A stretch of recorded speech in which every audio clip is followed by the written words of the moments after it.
بسم اللہ الرحمن الرحیم۔ فیکٹسٹی کے معزز ناظرین کو السلام علیکم۔ دوستو، میچیگان لیک جنوبی امریکہ میں موجود 5 بڑی ندیوں میں سے ایک ندی ہے۔ سٹوری رائٹر بتاتا ہے کہ اس نے راپٹرز مطلب عقاب وغیرہ کو ریسکیو کرنے کے لیے اپنا فری ٹائم وقف کیا ہوا ہے۔ رائٹر کہتا ہے کہ ہماری خوش قسمتی جبکہ عقاب کی بد قسمتی تھی کہ وہ میشیگان لیک کے کنارے پر کسی مشکل کا شکار تھا۔ ندی کنارے موجود فائنڈرز بتاتے ہیں کہ 4 شاہین ندی کنارے موجود برف میں سے کچھ کھا رہے تھے۔ 4 میں سے 3 اپنی بھوک سے سیر ہو کر اڑان بھرتے ہیں جبکہ چوتھا وہیں رہ جاتا ہے۔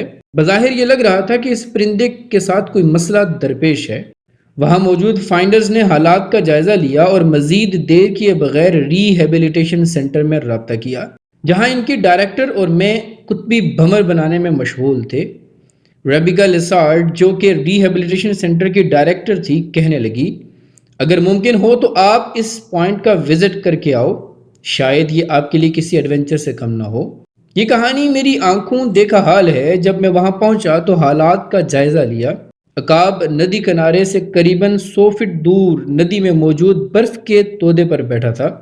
اس تک پہنچنا کافی مشکل کام تھا۔ میں اپنی جان کی پرواہ کیے بغیر خود کو ندی کے حوالے کرتا ہوں تاکہ اس آئس بلاک تک پہنچ کر عقاب کو ندی کنارے لا سکوں، جہاں کرس کمبل اور تھک گلوز لیے عقاب کا انتظار کر رہا تھا۔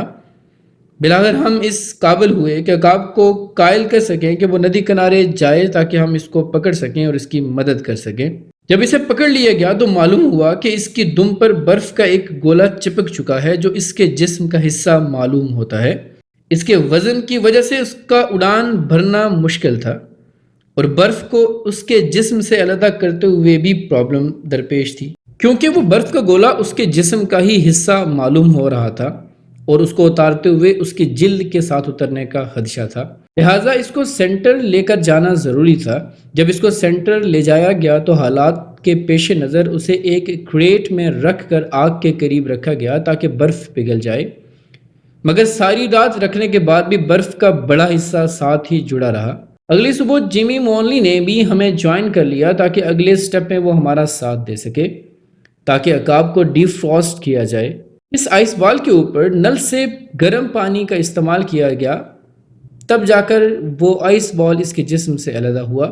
عقاب اس سے آزاد ہونے پر نہایت خوش تھا۔ اس پریشانی سے آزادی کے بعد عقاب نے کھانا پینا شروع کیا۔ سنڈے کی صبح اسے 100 فیٹ فلائنگ زون میں لایا جاتا ہے، جہاں اس نے پرواز بھری اور آسانی سے اڑتا رہا، یہاں تک کہ وہ اپنے پسندیدہ کھانے بھی کھانے کے قابل ہو گیا تھا۔ بلاخر عقاب نے لائف ایشورنس کے تمام ٹیسٹ کو پورا کیا اور پوری طرح آزاد فضاؤں میں جینے کے قابل ہو گیا۔ 10 فروری 2019 کو میڈیا کے سامنے اس پرندے کو آزاد فضاؤں میں چھوڑ دیا جاتا ہے، جہاں وہ فلائٹ لیتا ہے اور گریٹیٹیوڈ کے ساتھ اڑتا ہوا اپنے سیویئر کو خراج تحسین پیش کرتے ہوئے آسمان کی بلندیوں کو پہنچ جاتا ہے۔ دوستو، زندگی کا کوئی مقصد ہونا چاہیے۔ کیا ہی بات ہو اگر آپ کی زندگی دوسروں کی پریشانیوں کو کم کرنے میں گزر جائے۔ امید ہے آج کی ویڈیو پسند آئی ہوگی۔ ملتے ہیں اگلی ویڈیو میں کسی نئے انکشاف کے ساتھ۔ تب تک اپنا اور اپنے سے جڑے لوگوں کا خیال رکھیے گا۔ فی امان اللہ۔